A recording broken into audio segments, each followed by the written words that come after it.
all the other running around. And it was so much easier because most of my work, the guys worked the tracks. I didn't have to do that too much. I went out on weekends, on the big days, Saturday and Sunday, but the rest of the week I didn't have to go out.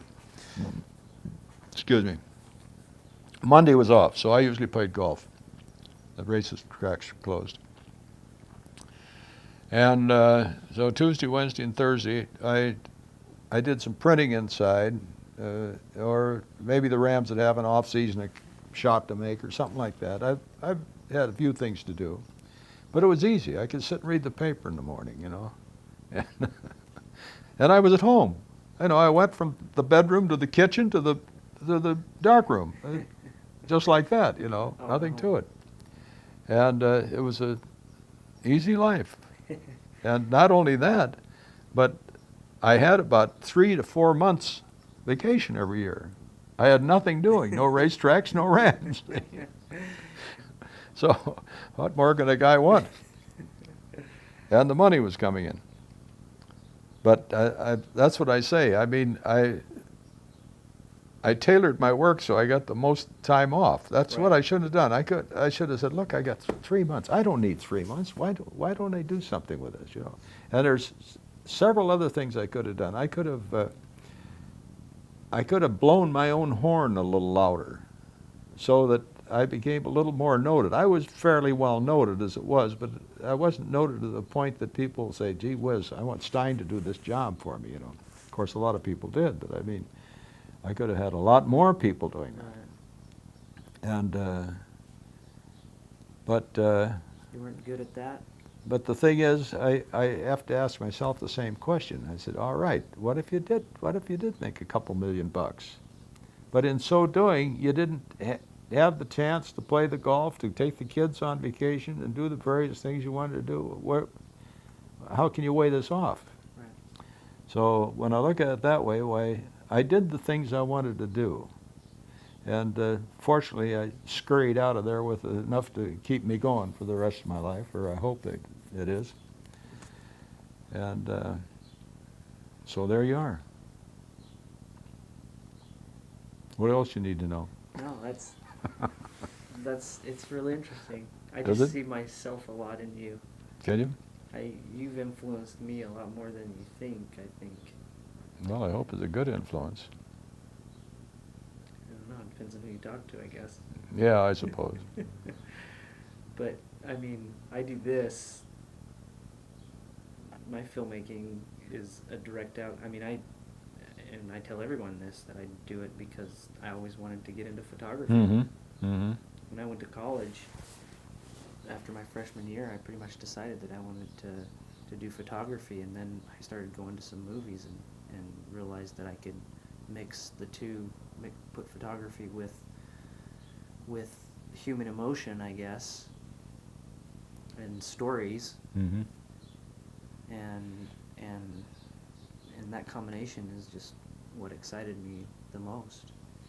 The photography with, you know, telling Yeah. stories Yeah. about people. Well, you got the best medium in the world for telling the story. Right. It talks, it's in color, and it acts, it does everything. Yeah. There's nothing else to be wanted except smell. Right. One of the days I'll have that too. Yep. But that your attitude and personality, well, your optimism and your attitude and your inability to put yourself out there as much as you should have is all characteristics that I find in myself. Well, you know, you don't know how good that makes me feel. Well, it was I'm saying it wasn't all good. It wasn't all good. Well, because you mentioned that it was hard for you to toot your own horn, to get up, you know, put yourself out there more. And well, it be a wasn't bit hard for more me. I didn't want to visual. spend the time doing it. You know, it takes a lot of time to get yourself out in Yeah. the public. I mean, I should go to meetings. I should go to join clubs. Should join associations and everything. And I hated that. There's all kinds of ways you can get yourself there, and I knew them. I knew it because I worked for guys who were doing the very same thing. I mean, they were my customers, and so I knew the secret, but I just didn't have the ambition to do it. You know. Well, that's what I'm talking about. That's me. I'm the same way. Well, I'll tell you, there's two things that I can tell you about because what I did was relative to what you're doing. And this applies to anything you do. There's two things you should do to keep your customers. One is give them the very best product you can for a reasonable price. And the other thing is give them more than they ask for. Always give them a little more than they ask for. Go an extra step, and they'll love you for it. I used to do that. I mean, I'd go out on a job that really called for this angle and this angle. Well, I'd give them that angle, and this angle. Oh, God, I'm glad you did that. Boy, that looks good, see? That's the kind of response you want. That's money in the bank. Or, as far as quality is concerned, he says, look, just look at that thing. Boy, there's not a thing out of place. You must have really thought this out. That kind of response. Yeah. Well, I hope to have some opportunities like that, and soon I probably will. Yeah. But it's just interesting to listen to you talk about those kind of things, career-wise, because that's what's on my mind right now. Is obviously things that happen, and it just kind of hit me that the things, I guess I idolized you growing up, and that's kind of formed a lot of the ways that I've now lived my life. I mean, I'll tell you something. It's for that I'm doing this. Mm-hmm.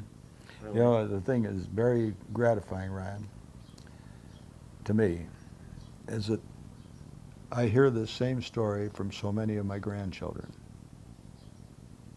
They think I'm some sort of a hero or something. But I'm glad. I mean, if I can give them something, I'm delighted. You do, and it's not any one thing. Mm-hmm. I'll tell you something, buddy.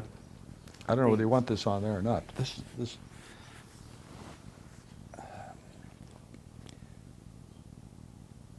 You have something you have to do for yourself that's going to improve no end. And that is, you're going to have to learn to think full sentences and full thoughts out before you talk. Because you have the same thing in a lesser degree than I have. But I've got age that's making me do it. I have no. But you'll say, and I want you to, you should start, don't utter a word until you got the whole thing down pat, Yeah. so that you can speak comprehensively, Right. directly, without any dips in it, You follow what I'm saying? Mm-hmm. I do that when I teach. Well, I suppose you do. You have to. Another time you do it is when you're making a speech. You have to do it. But the thing is, what you have to do is make yourself do it all the time, so that it becomes a habit, so that you do it whether you think about it or not. Yeah. Because I've thought about that kind of stuff, and I wonder about it. Sometimes when I'm calling people on the phone about different business things or talking about my video or whatever else, the Sheriff Joe stuff and stuff like that, I'll talk to people, and some of them will have kind of a hick accent, just, a native Arizonan. Yeah, yeah. And the way that people talk where I'm from, in Sholo. And I'll find myself wishing I talked that way with them because I want to establish a rapport with them kind of immediately. Yeah. And that's one way that I feel like I could do it. Yeah. Now, whether it is true or not, I don't know. They may not, if they hear someone that talks like them, they may not think twice about it, and it may not mean any difference to them. But to me, it makes me feel like I'm talking down to them, maybe, or I want to feel like I'm on the same level with them, because in the back of your mind, if you hear someone talk like that, you think that they're less educated. Yeah, well, what you're saying is true. I mean, if you can, the closer you can get to yourself to somebody else in mannerisms or whatever, the more of a kinship you're going to have. Right. So there's nothing wrong with that. But that holds true when you get where you're going to go. You're not going to be up on the hill anymore up there out in the desert. You're going to be in the metropolis doing things among the upper crust with this kind of business. So you got to talk their language. Right. And their language is laying it out, and doing it with enthusiasm. That's another thing that's important. Be enthusiastic about what you say. And I do. When I teach, I don't stammer. I don't do the things that I do when we're talking here. Yeah. Well, I can understand that. You got And I'm enthusiastic. I'm very enthusiastic. I get. I think you are. pretty Yeah. Good evaluations for my Mhm. teaching and stuff. But I don't know. There's something, because I've thought about that. What you said to me, and I'm kind of torn because of that. Because in a lot of ways, sometimes I feel a little pretentious that trying to portray myself as something I'm not. Do you know what I mean? Well, I don't think you're doing that. Why would you be doing that? And under what circumstances? I don't know. Maybe, like I said, talking on the phone, I'm trying to talk people into sponsoring a project or something like that. Or on the other end of the spectrum, I'm at a film festival and someone's asking me questions because I'm Mr. Director or whatever. Mm-hmm. And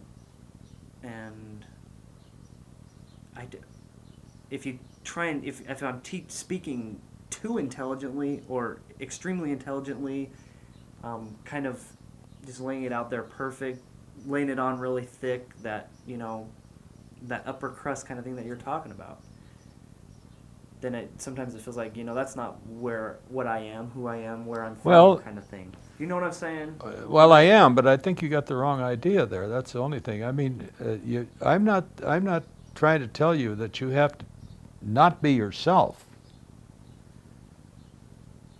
I'm just saying that there shouldn't be a hesitancy in what you're saying. Like a minute ago, you were saying, well, when I do this, I do that, and then this, see? You should say, when I do this, I do that and that. Just bing, bing, bing, without hesitation. See? In other words, formulate what you're going to say first, and then say it. Right.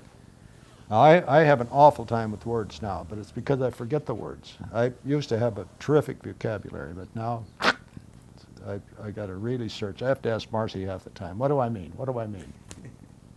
She comes through. I have no excuse. I'm just. No, you got the I guess education. I'm feeling my way around. That's right. How to do it. Yeah, but work on that. You need it. What you're going to do, you need it. Yeah.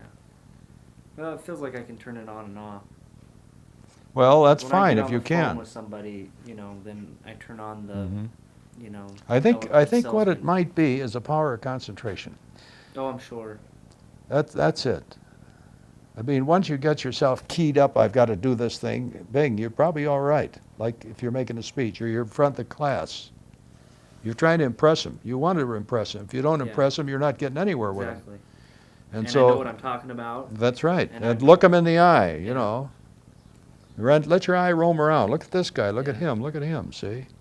And when I'm talking here with you, I guess I want it to be a less formal conversation, and that may be why I turn it off when I'm here talking to you. Do you know what I mean? Well, I'll tell you. You've usually got it turned off. When I've noticed it. I mean, when you're with the family, you've probably turned off too for the same reason. I mean, with my family, that's true. But I mean, I think that you should not allow yourself to turn it off that often, because you're not building the right habit. See, the more you do something, the more habit forming it becomes. If you do the wrong thing a lot, the wrong thing becomes the habit. Right. So I practice. Yeah. Practice on your wife at home. On every sentence you make. You stop and think. Now, let's wait till I get this straightened out, then let's say it. And I think it's concentration. I really do, because I know in my case it's the same thing. And it's the same way with my golf. I know what's wrong with my golf. It's concentration. Right. I get over the club and I'm thinking about something else, and I whack and, you know. Yep. Concentration is the best friend you've got in everything. Yeah. But it's hard to do. Yeah. Okay. Well, I took up more time than of your time than I wanted. Well, I don't care. I enjoy it. But we'll pick up next week. And All right. hopefully, since your surgery's tomorrow, then next week you'll be I'll be an invalid. decent enough shape.